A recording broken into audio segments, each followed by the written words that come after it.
Dark corners, when power meets corruption. Hey there, truth seekers. Welcome back to NewsDecoded, where we cut through the noise and get to the heart of what's really happening in our world. If you're tired of sugar-coated headlines and want the raw, unfiltered truth about the stories that shape our lives, you've come to the right place. Don't forget to smash that subscribe button, hit the like if this content resonates with you, and drop your thoughts in the comments below. Because your voice matters in this conversation. Program introduction, Hot Files. Welcome to another explosive episode of Dark Corners, where we dive deep into the stories that others won't touch. I'm your host, bringing you the connections, the context, and the consequences that mainstream media often overlooks. Today's episode is going to shake you to the core, because we're talking about how personal scandals can derail global leadership at the most critical moments in modern history. Main content: picture this scene. While Ukrainian cities burn under Russian bombardment, while innocent families flee their homes in terror, while democracy itself hangs in the balance across multiple continents, the leader of the free world is dealing with his own personal demons from decades past. This isn't just another political story, folks. This is about how individual corruption can paralyze an entire nation's ability to lead on the world stage. Let's start with what should be grabbing every American's attention right now. President Donald Trump on Monday laid out a pair of steps intended to pressure Russia to end its war in Ukraine, including funneling new weapons to Kiev and threatening economic punishment on Moscow if peace isn't reached in 50 days. But here's the thing that's eating at me. How can you effectively negotiate peace when you're simultaneously trying to cover up your own dark associations? The Ukrainian people are showing the world what courage looks like. At least 2 people were killed and at least 33 others wounded after Russian glide bombs struck a residential neighborhood in Kharkiv, Ukraine's second largest city. These aren't just statistics, people. These are human beings, mothers, fathers, children, paying the ultimate price while their cries for help get drowned out by Washington's latest scandal. But here's where it gets really disturbing, and I want you to pay close attention because this is where personal corruption meets national security. While Ukraine desperately needs consistent, unwavering support from the United States, Trump's administration is simultaneously dealing with the explosive revelations surrounding Jeffrey Epstein and Ghislaine Maxwell. The Justice Department told Donald Trump in May that his name appears in the government's Jeffrey Epstein files, according to recent reports that have sent shockwaves through political circles. Now, here's what really gets my blood boiling. DOJ Deputy AG Todd Blanche reaches out to Ghislaine Maxwell for cooperation in the Epstein investigation, marking a shift under Attorney General Pam Bondi. Think about this for a second. We're talking about a convicted sex trafficker who facilitated the abuse of underage girls. This woman should be rotting in prison, not being courted by the Department of Justice for some kind of sweetheart deal. The timing of all this is absolutely suspicious. Maxwell is serving a 20-year prison sentence for helping Epstein carry out a years-long scheme to groom and sexually abuse underage girls. Yet suddenly, Trump's own Department of Justice is offering her immunity deals. This isn't how justice works, folks. This is how cover-ups work. Let me paint you the bigger picture here, because this story goes way beyond just one man's scandals. We're looking at a systematic abuse of power that's happening while genuine crises demand American leadership. The European Union just imposed its 18th package of sanctions against Russia, showing the kind of coordinated international response that requires steady, focused leadership from Washington. Instead, we get a president who's more concerned with damage control than crisis management. Here's what really breaks my heart about this whole situation.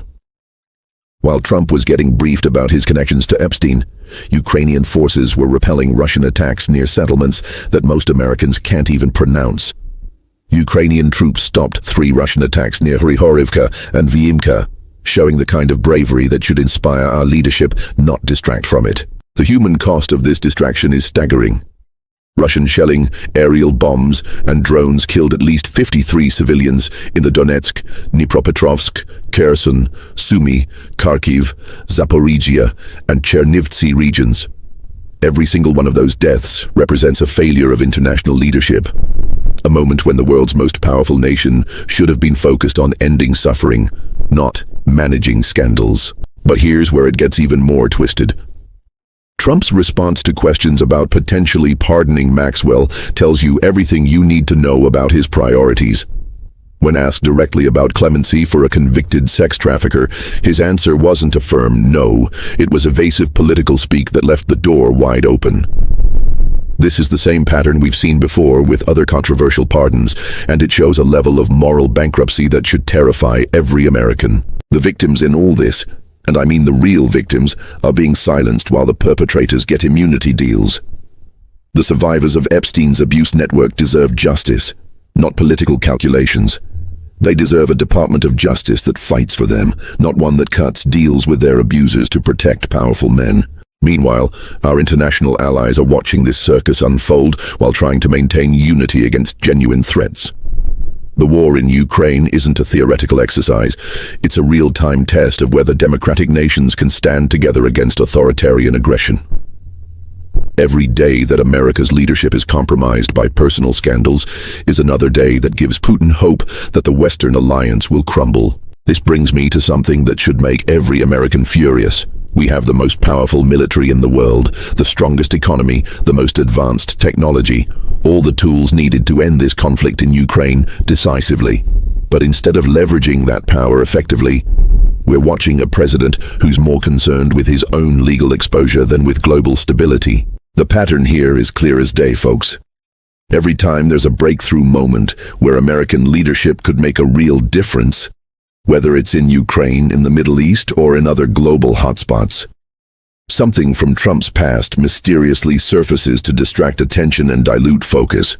This isn't coincidence. This is the price of electing someone with this much baggage to the highest office in the land. What makes this even more infuriating is how the victims of real crimes get pushed aside while political operatives negotiate immunity deals behind closed doors. Democrats, meanwhile, have demanded to know more about the Epstein-Trump relationship, but those demands get buried under layers of bureaucratic stonewalling and legal maneuvering. Here's the bottom line that every American needs to understand. Personal corruption at the highest levels of government doesn't exist in a vacuum. It directly impacts our ability to project strength internationally, to build coalitions with allies, and to respond effectively to global crises.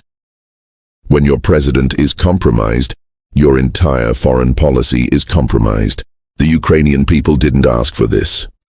They didn't ask to have their survival dependent on the moral integrity of American leadership. They certainly didn't ask to watch their children die while the world's most powerful nation is distracted by decades-old scandals involving sex trafficking and political cover-ups. This is bigger than partisan politics, folks. This is about fundamental questions of right and wrong, about whether we're going to be a nation that stands up for victims or one that protects predators. It's about whether American power is going to be used to defend democracy and human rights, or whether it's going to be neutered by the personal failings of those we elect to lead us. That's all for today's explosive episode of Dark Corners here on NewsDecoded. I know this was heavy, I know it was disturbing, but these are the conversations we need to have if we're going to hold our leaders accountable. The truth isn't always comfortable, but it's always necessary. If this content opened your eyes to something new, if it made you think differently about the connections between personal corruption and global leadership, then please show your support by subscribing, liking, and sharing this video with others who need to hear this message. Your engagement helps us reach more truth seekers and keeps this vital conversation alive. Until next time, keep questioning, keep demanding better, and never stop fighting for the truth.